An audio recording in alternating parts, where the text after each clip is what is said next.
Сәлеметсіңдер ме оқушылар? Қазақ әдебиеті пәнінің кезекті сабағына қош келдіңдер. Өткен сабақта Расул Ғамзатовтың «Менің Дағыстаным» шығармасымен танысқан болатынсыңдар.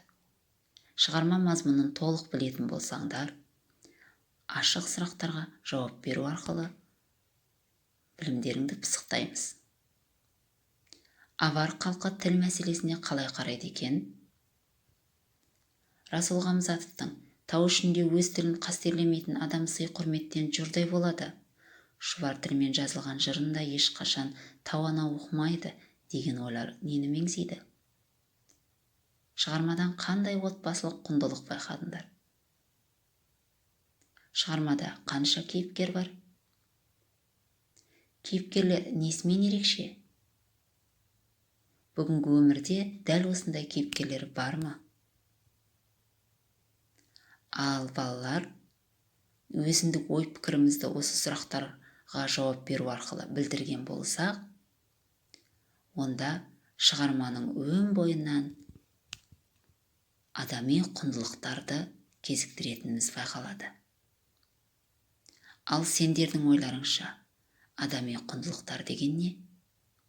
Ойланып көрейікші. Адами құндылықтарға нелер жатады?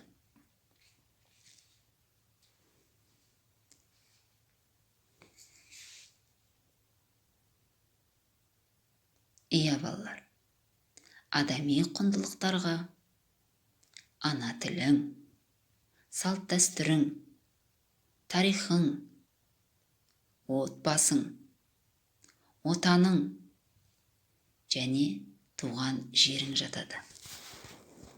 Иә балалар, осындай адами құндылықтардың барлығын осы шығармадан кезіктіретініміз анық. Адами құндылықтар адамның дұрыс тұлға болып қалыптасуына әсер ететін құндылықтар. Расул Ғамзатов осы шығармада туған жер туралы да өзіндік толғанған.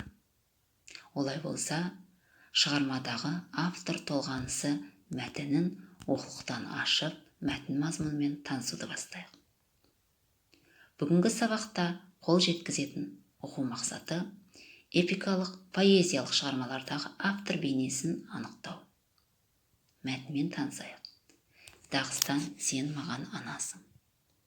Дағыстан, сен маған анасың. Менімен ұрсысуға бел байлаған жұрт мұны естінен шығармасын. Олар мені қалай даттаса, олай даттасын. Бәрін де көтеремін. Жалғыз ақ Дағыстаныма тиіспесін. Менің сүйген күйгенім, ант аятым, қайыр дұға, тілек батам бәрі Дағыстан. Барлық кітабымның, бүкіл өмірімнің өзегі бір өзің ғана Дағыстан. Кейде маған сенің кешегі мен өткен кеткеніңді, баяғы әдет ғұрфың мен салт санаңды, ел аузындағы аңыз ертегілерің мен өлең жырларыңды, қыз ұзатып, келін түсірген тойларыңды, сонда сермеген семсерлеріңді, қанды шайқас пен ізгі достықты, ер жігіт пен оны сүйген адал жарды, адамгершілік пен батырлықты, шейіт болған боздақ пен зар жылаған ананы айт деседі. Немесе сенің бүгінгі күніңді әңгіме қыл дейді. Сол кешегі, бүгінгі дегеніңнің ешқайсында білмеймін. Менің білетінім мыңдаған жылдар жасаған бірақ Дағыстан. Оның кешегісі, қазіргісі, келешегі маған бәрібір. Бір Дағыстанды әр заманға бөлшектеп отыратын жайым жоқ. Сол кешегі, бүгінгі дегеніңнің ешқайсында мен білмеймін. Менің білетінім мыңдаған жылдар жасаған бірақ Дағыстан. Оның кешегісі, қазіргісі, келешегі маған бәрібір. Бір Дағыстанды әр заманға бөлшектеп отыратын жайым жоқ.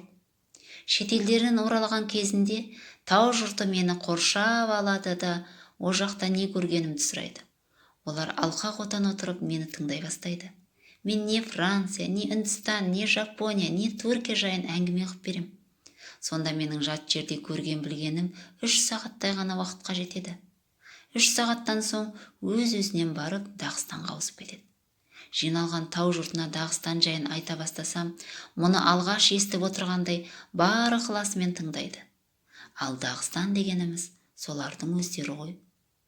Менің көкейкесті тақырыбым Дағыстан. Менің сүйіспеншілігім көп болсын, аз болсын.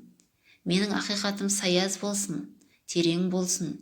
Менің сенімім ескі болсын, жаңа болсын, бірақ мен сені жырлап өтем, Дағыстаным.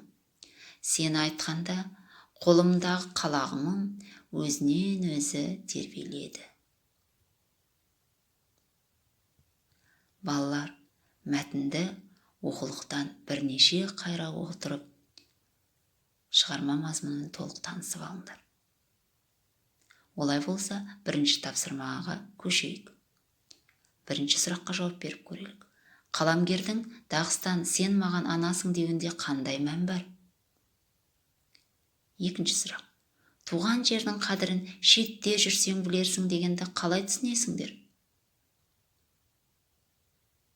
Балалар, мәтін мазмұнын есімізге ала отырып, өзіндік ой-пікірімізбен сұрақтарға жауап беріп көрелік.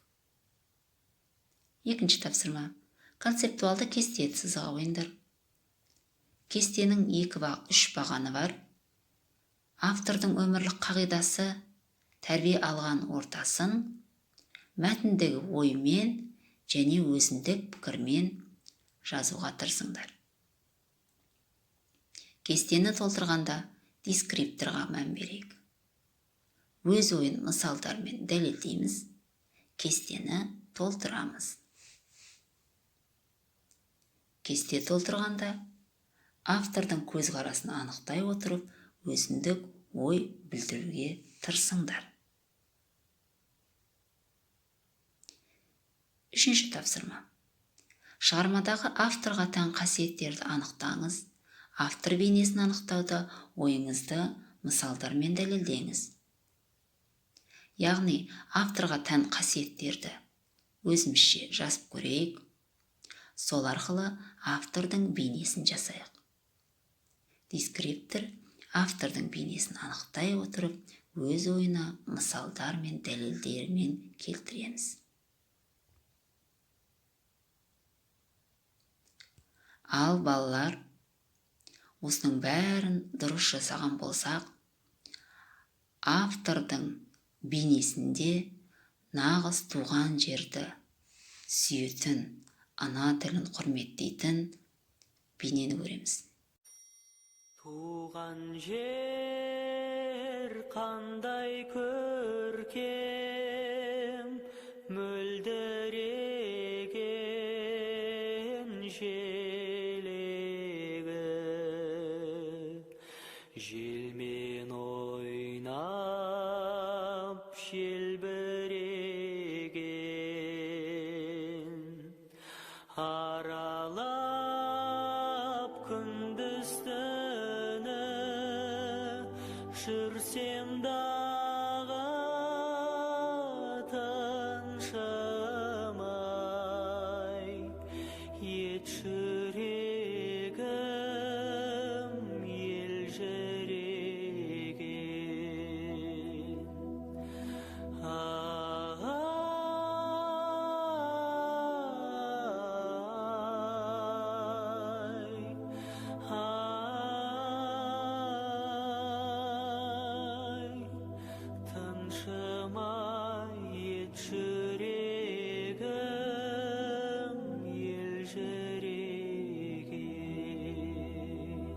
Балалар, бейне жазбаны тамашаладық.